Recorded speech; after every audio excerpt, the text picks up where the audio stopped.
Hey everyone, Alon Mizrahi here. This is the Mizrahi perspective.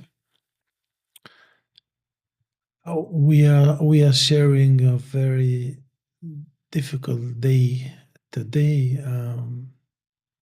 This is nighttime in Mexico. It's morning in the Middle East. If you're watching it in the Middle East or Europe, um, 9 children, siblings. This has been devastating. This genocide keeps surprising us when we think we have become accustomed to the greatest horrors. They come up with some new ones. So today I'm grieving. I didn't mean for it to be like that, but this is just how I am right now. I'm not going to talk about this. There's not much we can say about this.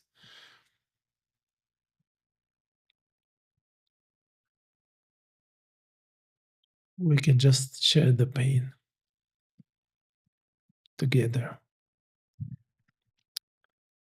What I do want to talk about in this video is some things that relate to the atmosphere and psychology of the current moment. And they are important.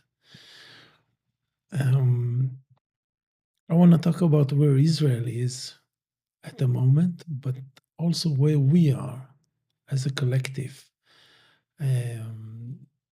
The West in general, all of us who are following this, and the people who follow this without following this directly, because we are all connected, and even if you are not watching the genocide every day, you still feel it and sense it through the people around you, through society, through the things that are being hidden and denied on the news that you do watch.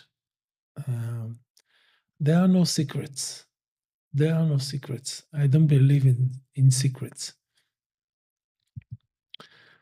And so I'm going to talk about this, where Israel is, where we are as a collective, where I think we're going, which will give me a chance to say why I chose this very, very dramatic background, and give this video a very dramatic title. And I had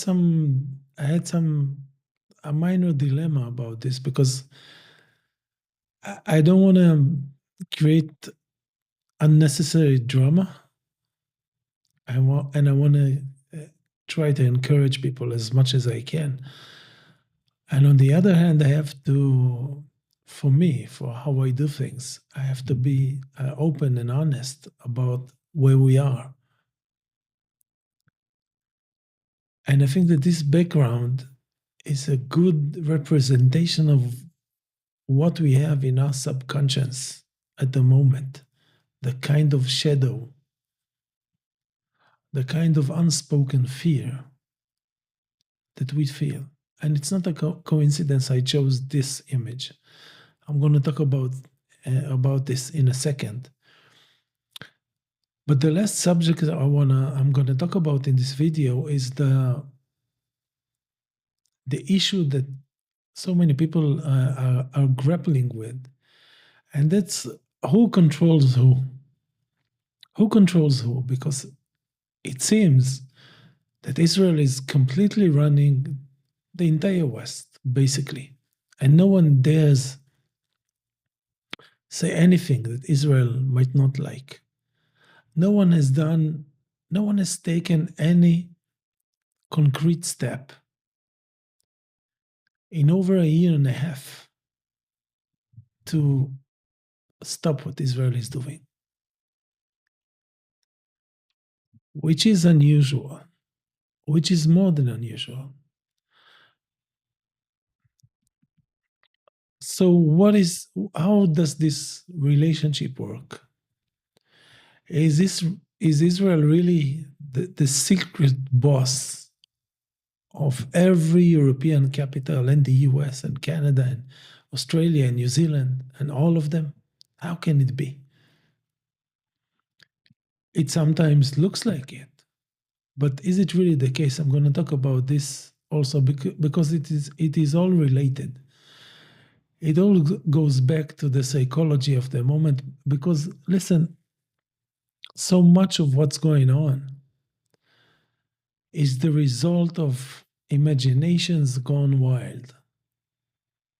Okay, people and cultures and society unable to control their train of thoughts, of associations, of memories, fake or genuine, it doesn't matter. But so much of almost all of it,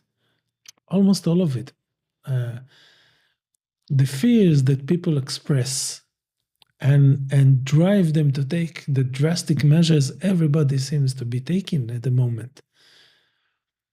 If it's military related or trade related or propaganda related, all of this is in people's imagination. It's not real. But it becomes real because it is the basis for policy. And this is where we get fucked. All of us. The whole world, basically. Because this shadow that's behind me, I think is in everybody's subconscious at the moment. It doesn't feel like we're going to a good place. But I'm going to start with Israel. No, I'm going to start with something else. Um, I've said it, I talked about it in a video a long time ago. Most of you watching this haven't seen it. My channel has been demonetized by YouTube, and I have to go off topic and off content, and I hate it, but I still have to say, to give this message. My channel has been demonetized, and it means that even if I get 1 million views for a video, I won't make $1 out of it. So if you want to contribute for this channel and the Mizrahi perspective to grow and to continue to do what I'm doing, you can.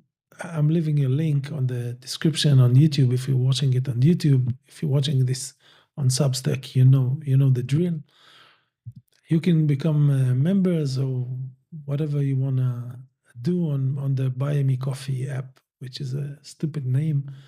Nevertheless, this is the best platform for this right now. So if you want to become members, and if they deplatform me completely from YouTube, this is where I may end up. So that's it. This is about it.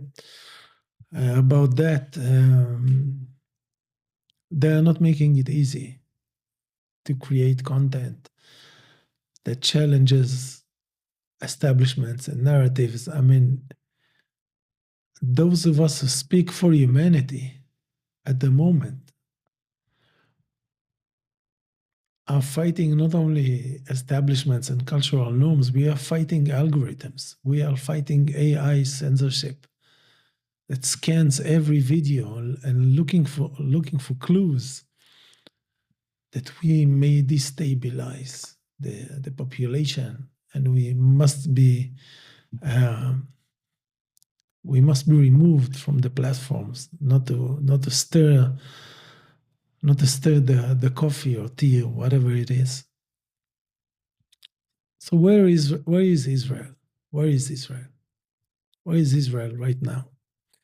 7 months ago, I checked. I made a video which starts with, so what does Israel want?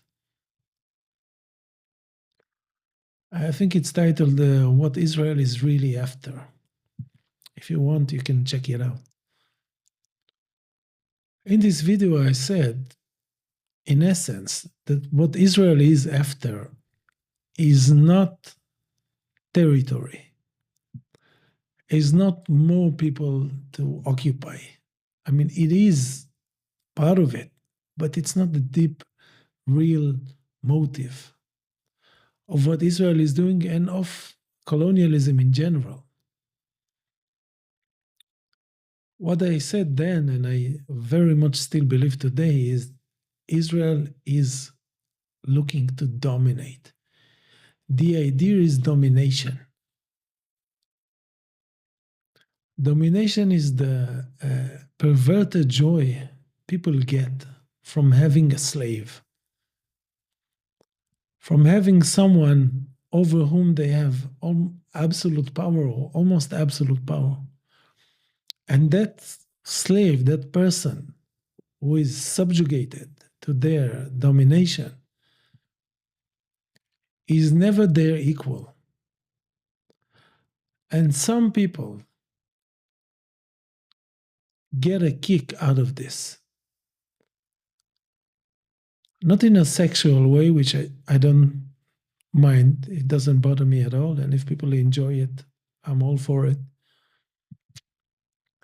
In a political way. In a political way.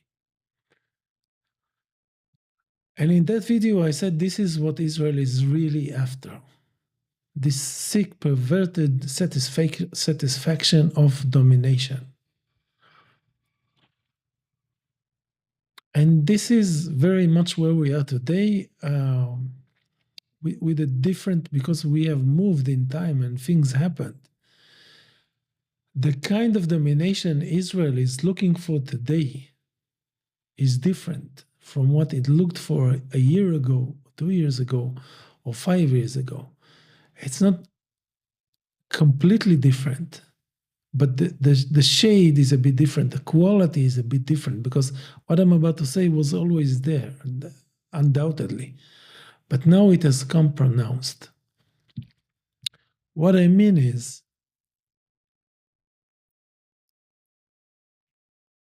the genocide has been allowed to go on for so long.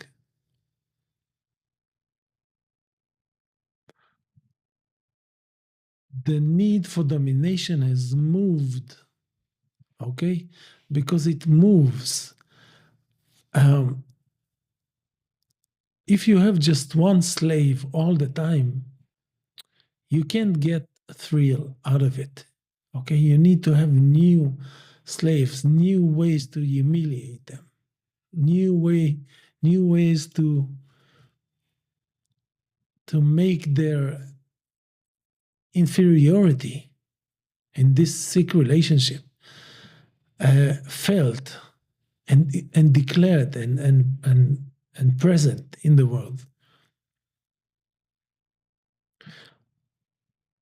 So if in the beginning of this, the main motive was for Israel wanting to completely dominate, subjugate, destroy the Palestinians, this is not the case anymore. Israel's objective, Israel's target audience, okay, target group for domination is no longer the Palestinians. It is now all of us. It is now actually humanity. And now, how does this work?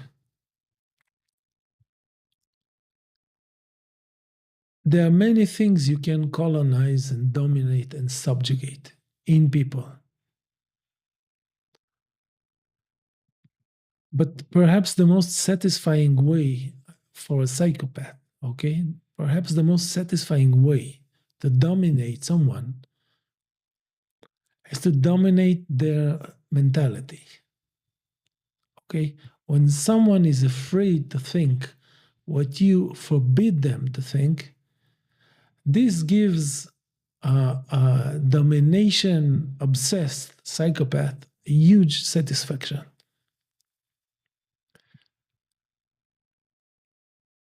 So now look what Israel has been able to achieve in a year and a half, over a year and a half of this genocide. It has been able to not only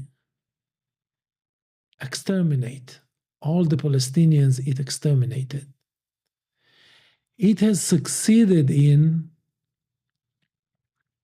setting the limits and the parameters of allowable conversation throughout the West, almost, with some small exceptions.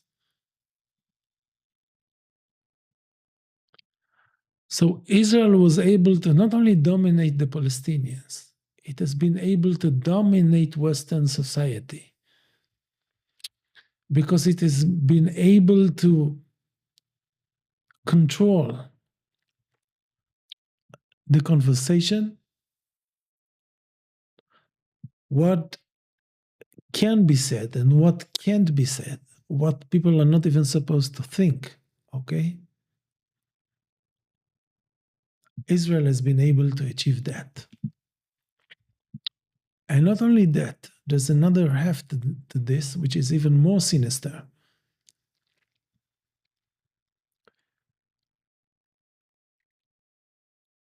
When this kind of psychopath, this domination driven psychopath, can create a reality where they are allowed to do stuff that other people are not allowed to do, when they are allowed to break every taboo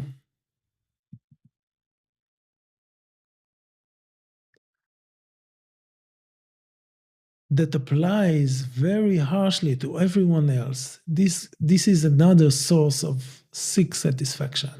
And this is also where Israel is at the moment. So there is domination of the conversation. There is a sense of a moral exceptionalism. We can do what you are not allowed to do. And there's nothing you can do about it. But we have to remember that this process cannot be fully contained and controlled. A human soul doesn't work like this. So a society knows it's depraved. It knows it is sick. And the Israeli society knows it. People in power in Israel know it. They can't recognize it with their intellect. But psychologically, mentally, emotionally, they know it.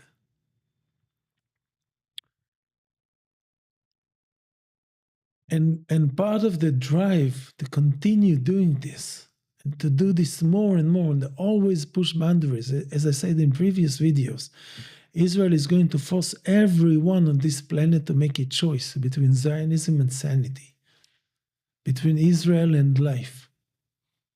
They are going to escalate and they are going to do things, more shocking things, more explosive, more provocative, more taboo. They're going to break another taboo and a bigger taboo and more. This is uncontrollable. And part of this uncontrollability,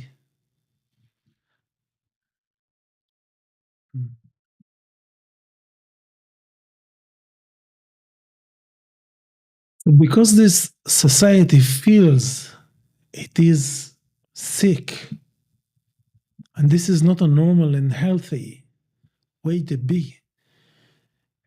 It seeks destruction not only of the other, and Israel is seeking the destruction of Palestine and also the destruction of the West.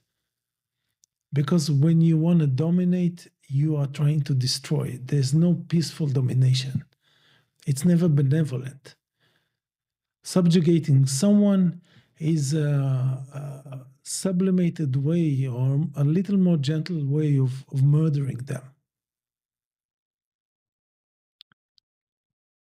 Life exists in political equality. Okay, when there's domination, there's death. And usually it becomes literal death, and not only symbolic and emotional and psychological. So part of the reason Israel is pushing the envelope all the time and acts more brazen and more deranged, it's not only because it seeks the destruction of other societies, it is seeking the destruction of itself. There is an element of suicidalism in all this. So this is part of the reason they keep raising the bet all the time. And they keep acting more and more deranged and more crazy. It is almost that there's something in the organism, every living organism, that when this organism feels it has become too dangerous and crazy and destructive, it wants to destroy itself also. And I think this is where Israel is at the moment. And I think that Israel has nowhere else to escalate and up the ante and act more crazy other than attacking Iran. This is the big game. This is where the danger is. This is where the excitement is. This is where all of those things work together. This is the biggest danger for Israel, which is also the brightest path for redemption in the form of self-destruction. But this is also the most tempting form of subjugation, because subjugating a mighty enemy, destroying, taking over, dominating a mighty foe like Iran, this is the orgasm of all orgasms. This is the biggest satisfaction, the greatest joy they can derive. So it's all of this together, and it's almost the logical next step. They went to Lebanon, Syria. They tried to twist Egypt's hand, and they can't really, because Egypt won't take in refugees and won't allow Israel to won't support the ethnic cleansing. So they will go after Iran, and judging by how Trump looks in the past week or so, I mean, he looks like someone who acknowledges defeat. To me, it looks like he has been forced to accept war against Iran for reasons we don't know, and this is going to be the last part of my video. Why this is happening? How is this possible? And who has the power in this relationship?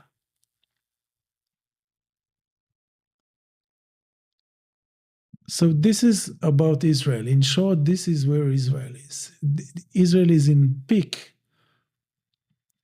domination craze, in peak taboo breaking spree, which escalates and escalates, but also in peak suicidal mode.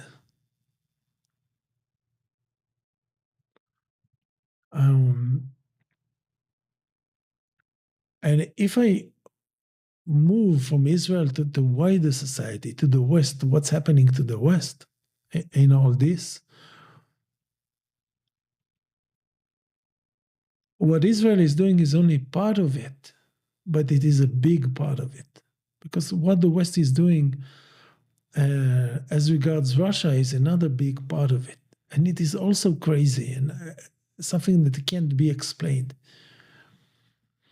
They are escalating with Russia more and more, and you can't understand for what reason, to what end, where does it lead? Can the UK and France go to war with Russia? Will they go to war with Russia over Ukraine? Why aren't they trying to stop this war?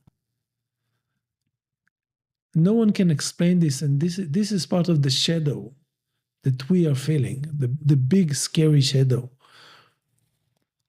But Russia is one part of it, and there are many other things, technology and AI and all of this, all the big things that happen and make us feel like we have no control, and the world is becoming scarier and scarier with less and less room for humanity. Humanity as a collective and humanity as a quality. But the normative destruction that Israel has been able to accomplish through a year and a half of genocide, through a year and a half of murdering children on video, on camera, every day, with scenes becoming more grotesque, more violent, more insane, more everything.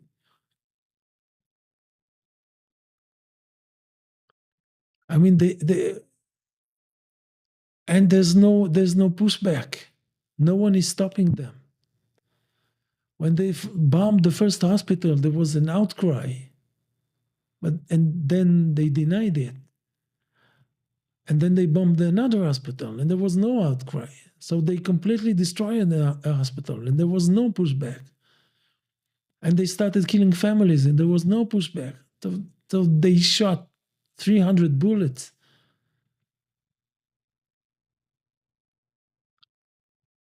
On a car where a 6-year-old child was with a dead family talking with the Red Cross or Red Crescent, trying to get help. And there was no pushback. So they killed uh, international aid workers, and there was no pushback. So they started assassinating every journalist in Gaza, and there was no pushback. So they started killing everyone's families, and there is no pushback. And they started killing doctors and nurses and medics, and there was no pushback. And they executed them and buried them to hide the massacre that they committed. And there is no pushback.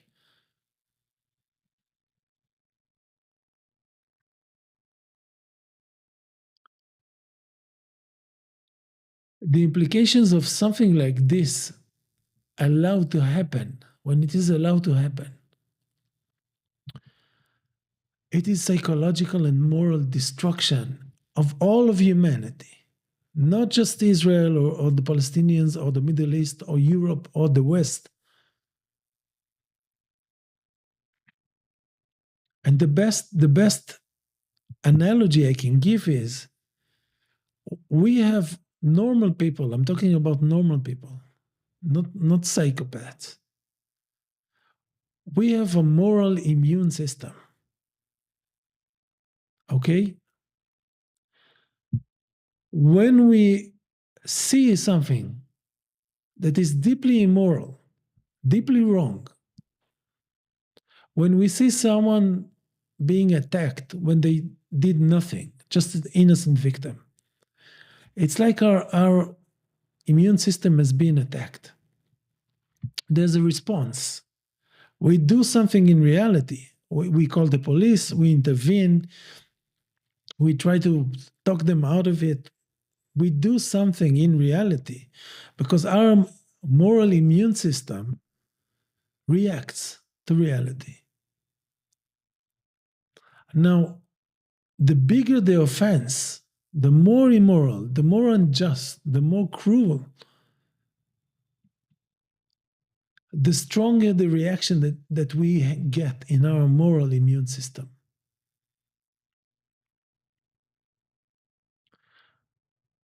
But what Israel has been able to do with the help of its Western collaborators and enablers, it has exposed us to events, to realities that caused the most extreme response of our moral immune system. The most extreme. A dismembered child with severe burns, a child crying alone on a hospital floor, bleeding.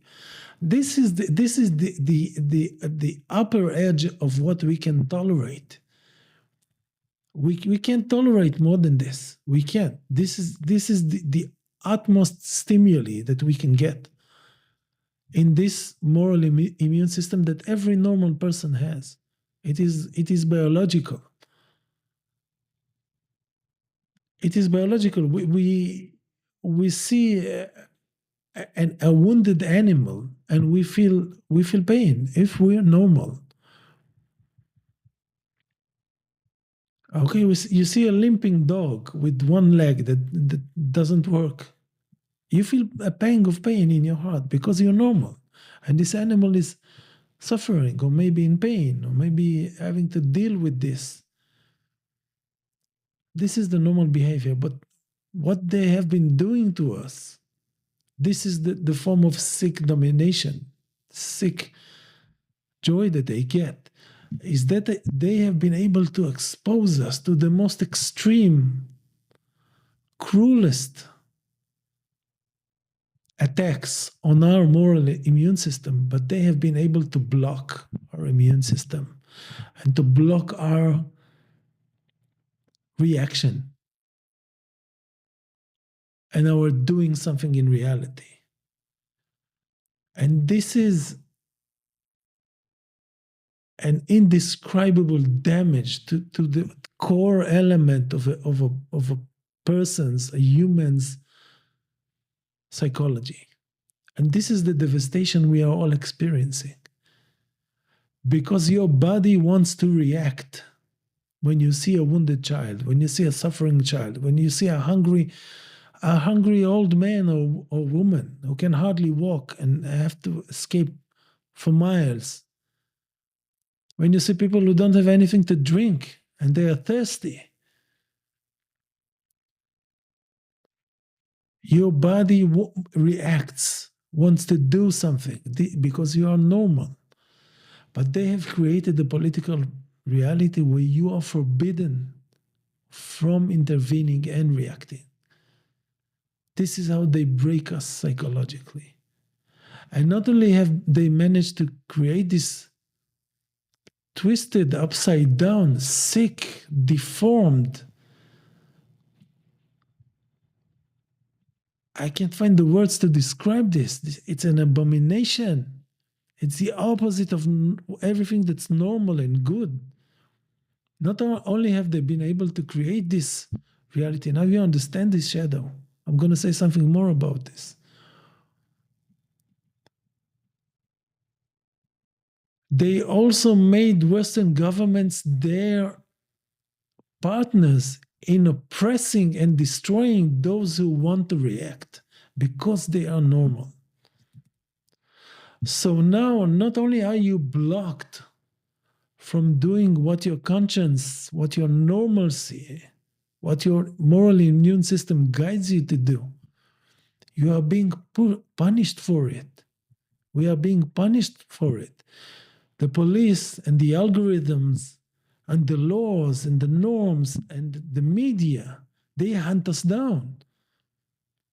They suppress us. They intimidate us. They go after us. Do you understand the image of mental destruction they have done to our psychological landscape, what they have done to Gaza's actual landscape? And this is not done to one group of people. This has been done to all of humanity because all of humanity sees this. All of humanity, everyone in China, everyone in India, everyone in Pakistan, and everyone in Malaysia, and everywhere else, in Italy, all of humanity sees this. And those who don't see it directly get it from people who do see it.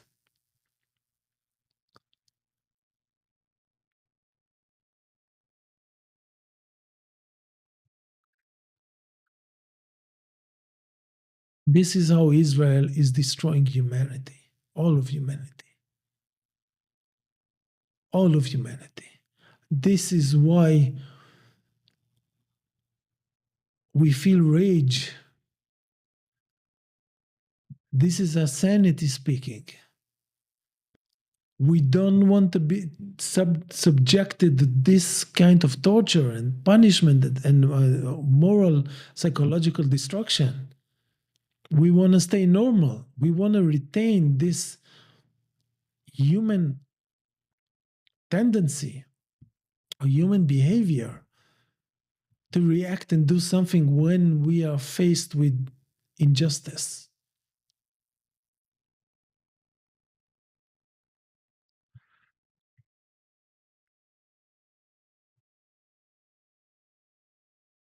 Another reason I brought this background is we there's a lot of talk of the parallels between today's political reality and the 1930s and the days or years before the Second World War. And there are many parallels. I mean, the rise of fascism uh, and fascistic behavior and sadism and violent collectivism.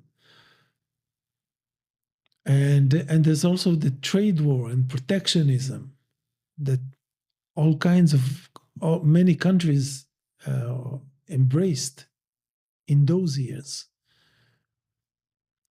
And this, many people talk about this, but what I also see is the atmosphere. The atmosphere, and this is why I chose this image of the Nosferatu film from 1922.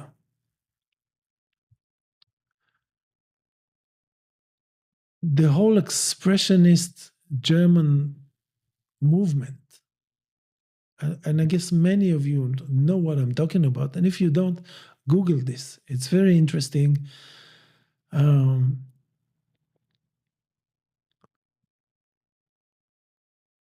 Those scary movies and very expressive and very enticing and provocative designs and compositions and colors and plays with light and shade, very typical of this period and the German expressionist movement. This was the German subconscious, the German psyche, really expressing the fears that German people had in those years, a fear of what's coming, a foreboding sense of what's coming. It was a very scary time, but it was hard to exactly capture how it is scary, what is going to happen. And of course, they couldn't know, but they did know that something so scary and unnatural and intimidating is going on. And they expressed it through this specific genre of art, expressionist film, especially, which is a unique German creation of the 1920s and 30s. 1920s more, I think. This is from 1922, Nosferatu. So this ominous shade that they were feeling, they were showing it. They're trying to give it form, artistic form, an artistic representation.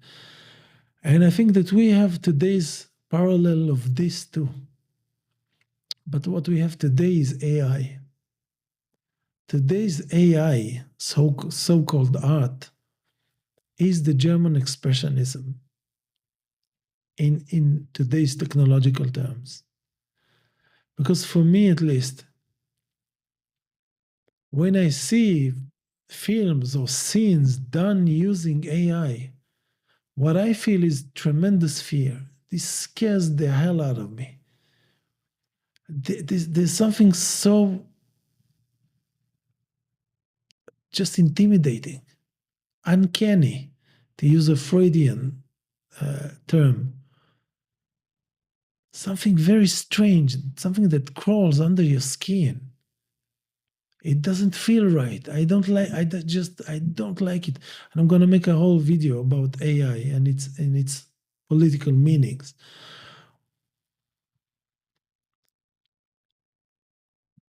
But what people do with AI and the psychological impression that AI creates in us I think you can see the similarity between this and the German expressionist movement of the 1920s. And all of those things together, the inexplicable behavior of political elites. Why are they pursuing war? I mean, as I said in the introduction to this video, all of this is happening in the realm of imagination and psychology and fantasy almost. Because no one is going to attack America. Why this idea of building a golden dome, of investing trillions of dollars in the military, of trying to provoke war and threaten Russia and threaten China, which are thousands of kilometers away and they don't have a border with you. They don't want to go to war. No one wants war. But the Western societies, which like the most affluent, the most peaceful, no one is about to invade France.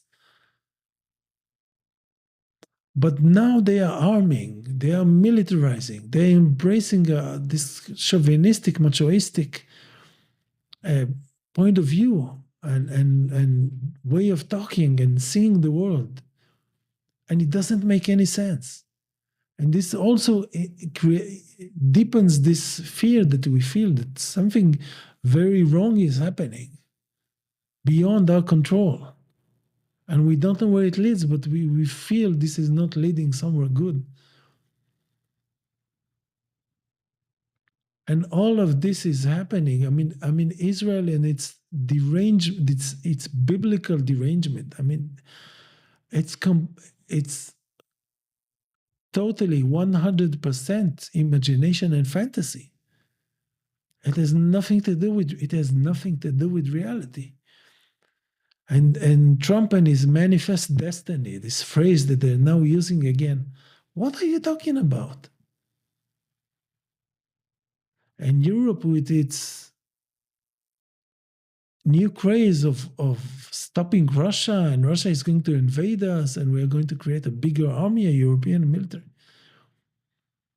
What the hell all of this is about? This is a civilization that it's like it's losing its mind. It's losing its connection to reality. It's embracing this shade. We are moving into the shadows.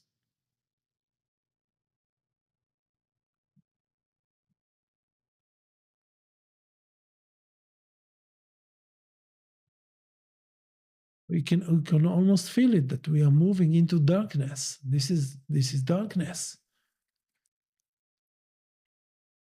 When the motives are unclear and you cannot understand why they are acting a certain way, which is violent and is going to lead to the death and destruction. People seem unable to even consider what they're doing. They are like robots going only a certain direction. The instructions tell them to go.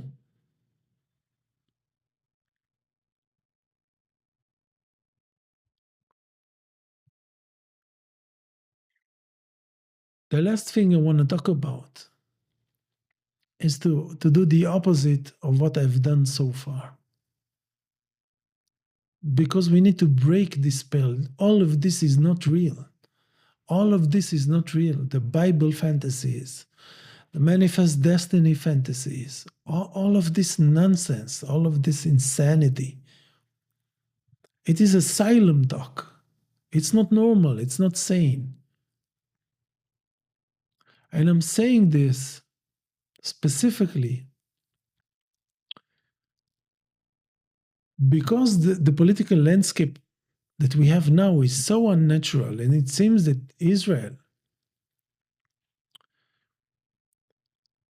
actually controls 50 Western countries and Arab countries as well, and dictates their every move and authorizes every statement, okay, or cancels whatever it wants to cancel. I have to say something about that. And there's this like debate who controls who, Israel, the US, or the US controls Israel. And we have to look at these things without being in the shadows, without getting driven into this world of derangement. Between Israel and the US, or between the Jewish lobbies, the Jewish people, okay, and their political and financial influence, and the US, it is very clear which is the stronger party. It is very clear. Israel is nothing next to the US. Every power it has, every capability it has, comes from the US. Every license and room for maneuver it has is bestowed upon it by the US. It's not a symmetrical relationship. And what I'm getting at, Jews don't have fantastical powers. No one is exercising mind control or extortion of hundreds of thousands of people who make up the Western elites. This is not how this works. Israel does do ruthless, okay, influence campaign and what I would call emotional extortion campaign. We have been persecuted, we have suffered so much, we have suffered more than everyone. Look what's happening to us, all this type of things. And there's certainly dirty stuff also that's going on. But this is not what explains the unique power Israel has over the West in general and the US in particular. The reason Israel has this kind of sway, it's because it is being given it.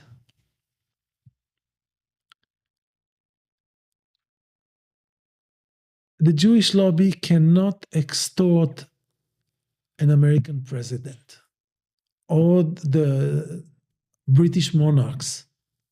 They cannot. They don't have this power. An American president can end AIPAC in one evening.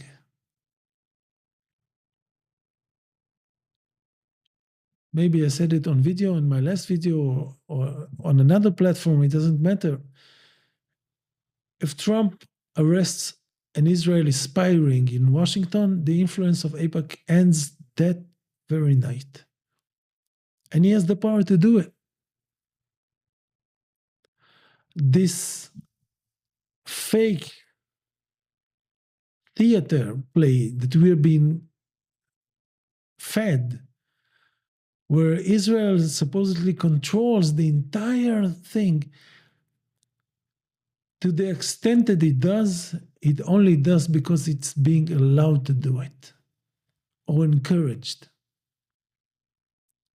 If the US wanted to stop it, it would stop in a minute. No more than 1 minute.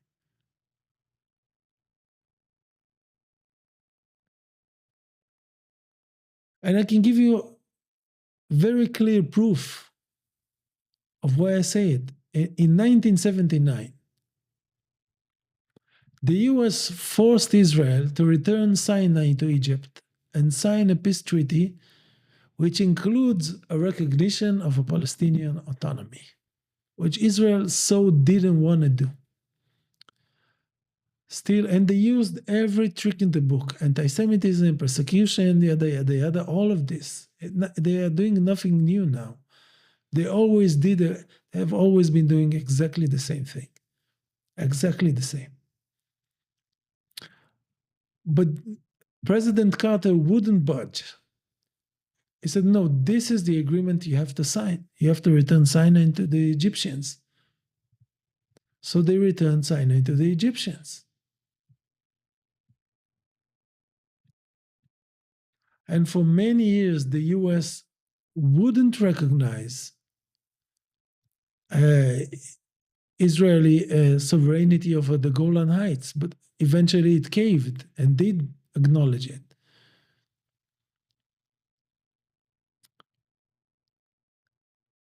And Reagan told Begin to stop the war in Lebanon, the bombardment of Beirut in 1982, and Begin had to stop immediately. So it's not that the US is powerless before the unimaginable powers of the Jewish lobby. This is not true. This is not true. The US is choosing to give Israel this unique power, and it's true for every Western country. Why they are doing this, it's a different discussion. There's a whole an hour I can speak about why they're doing this. They are doing this because of this stupid brand, stupid strand of Christianity they believe in, which centers Israel as Christian Zionism is so strong in the US, but also in the UK. They are doing it for racism and imperialism. They are doing it because they derive joy from seeing Arabs dying and suffering. This is the same joy Israel derives from domination and destruction. Okay, Americans and the British maybe invented this sick sport.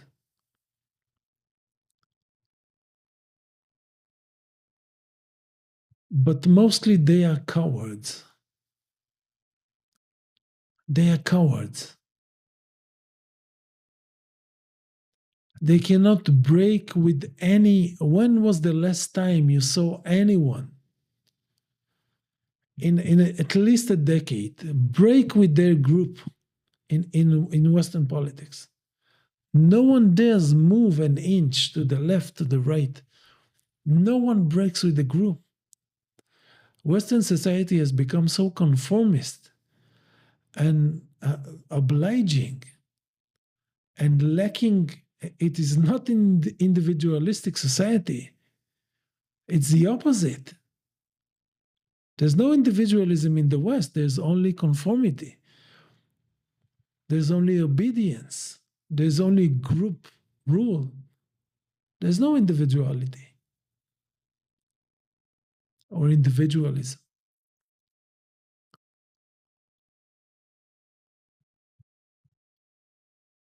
So the extreme powers that Israel has and Jewish lobbies have in the West are not because of some demonic trick they play or unique powers they possess. They don't have more money than the US or the British crown. They don't.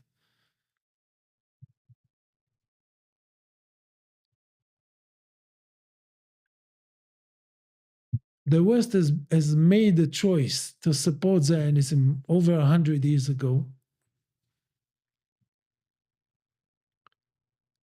And it sticks with this stupid choice because of the Bible, because of racism and imperialism and colonialism and oil and corruption. But it's not that Trump cannot defy the Jewish lobby because the Jewish lobby is they can do anything. They can't. They can't. They don't control. They don't actually control the U.S.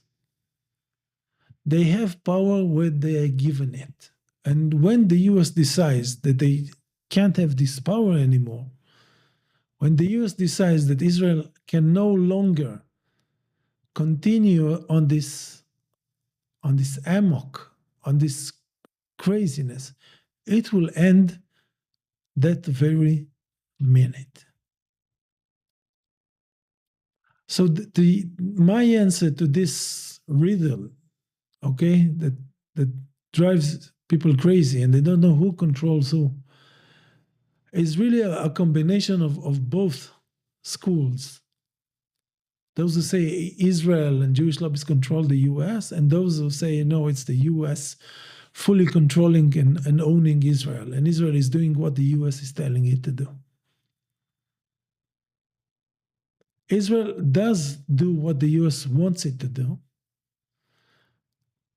But at the same time, the US is doing a lot of what Israel wants it to do and wants it to allow, but not because Israel actually controls the US.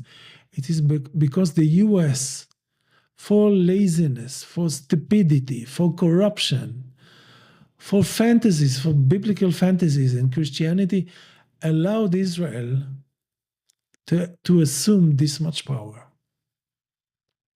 And this is what I believe in. And tempting as it may be, we should always steer clear of the shadows and the world of shadows and looking for mystical, fantastical explanation to things. This is not how reality works. This is a tendency of the culture that we live in. But it is because of the very human shortcomings, disgusting shortcomings of our current political leaderships. There's nothing magical or mystical about any of this. It all happens in physical reality. Thank you. See you in my next video.